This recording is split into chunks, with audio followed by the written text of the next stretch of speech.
সরকার বিরোধী বিক্ষোভে যখন উত্তাল ইরান, ঠিক তখনই এই সুযোগ কাজে লাগিয়ে ইরানে হামলার পরিকল্পনা করছে যুক্তরাষ্ট্র।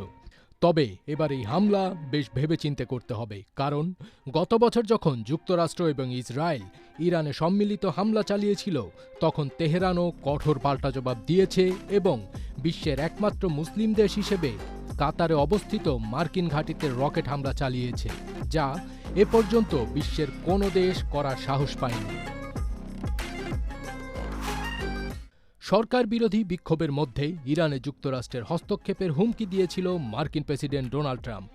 এরই মধ্যে ইরান সতর্ক করে জানিয়েছে, ওয়াশিংটন যদি ইরানে হামলা চালায়, তবে এই অঞ্চলের দেশগুলোর মাটিতে থাকা মার্কিন সামরিক ঘাঁটিতে আঘাত হানা হবে এবং তা হবে বেশ ভয়াবহ। বুধবার একজন জ্যেষ্ঠ ইরানি কর্মকর্তা সংবাদ সংস্থা রয়টার্সকে একথা জানিয়েছেন বলে উল্লেখ করা হয়েছে ইরান ইন্টারন্যাশনালের এক প্রতিবেদনে। ওই কর্মকর্তা আরও জানিয়েছেন যে তেহরান সৌদি আরব ও সংযুক্ত আরব আমিরাত থেকে শুরু করে তুরস্ক পর্যন্ত আঞ্চলিক দেশগুলোকে জানিয়েছে, যুক্তরাষ্ট্র যদি ইরানকে লক্ষ্য করে হামলা চালায়, তবে ওই দেশগুলোর মার্কিন ঘাঁটিগুলোতে আঘাত করা হবে।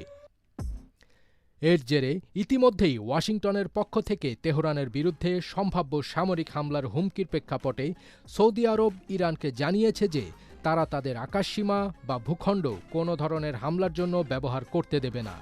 বুধবার সৌদি সরকারের ঘনিষ্ঠ দুটি সূত্র এ তথ্য এএফপিকে নিশ্চিত করেছে। এর আগে যুক্তরাষ্ট্র সতর্ক করে জানায়, ইরানের চলমান বিক্ষোভ দমনে সরকারের কঠোর পদক্ষেপের জবাবে তারা প্রতিক্রিয়া জানাতে পারে। জবাবে তেহরান হুঁশিয়ারি দেয়, নতুন কোনো হামলা হলে তারা মার্কিন সামরিক ঘাঁটি ও নৌসম্পদকে লক্ষ্যবস্তু করবে এবং সেগুলো সম্পূর্ণ নিশ্চিহ্ন করে দেয়া হবে।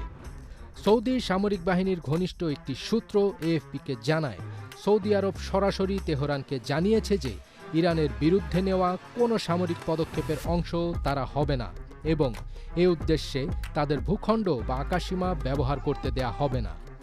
অন্যদিকে এই দুঃসময়ের মধ্যে আবারও ইরানের পাশে দাঁড়িয়েছে তাদের পুরনো বন্ধু রাশিয়া এবং চীন।